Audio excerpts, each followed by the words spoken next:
তিনজন বন্ধু মিলে সিঙ্গাপুরে ঘুরতে গেল। তারা হোটেল বুক করলো। তারা হোটেলের রুম পেয়েছে ৭০ তলায়। রাত ১২টার পরে হোটেলের লিফট বন্ধ থাকবে। একদিন তারা ঘুরতে বের হয়েছে, কিন্তু ফিরতে রাত হলো। হোটেলে এসে দেখে লিফট বন্ধ। এখন তারা চিন্তায় পড়ে গেল, কি করে তারা ৭৫ তলায় পৌঁছাবে। তারা সিদ্ধান্ত নিয়ে সিঁড়ি দিয়ে উপরে উঠতে লাগলো। তাদের মধ্যে একজন গল্প শুরু করলো। গল্প করতে করতে ২৫ তলা পর্যন্ত উঠতে পারলো।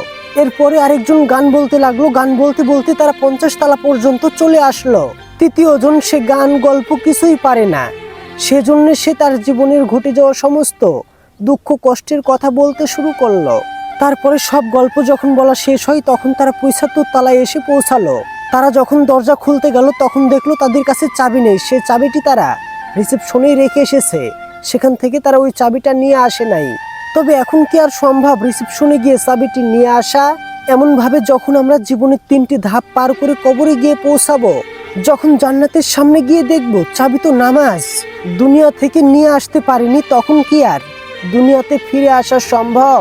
তাই প্রতিদিন কি জামাতের সঙ্গে ৫ ওয়াক্ত নামাজ পড়া আমাদের জন্য উত্তম নয়?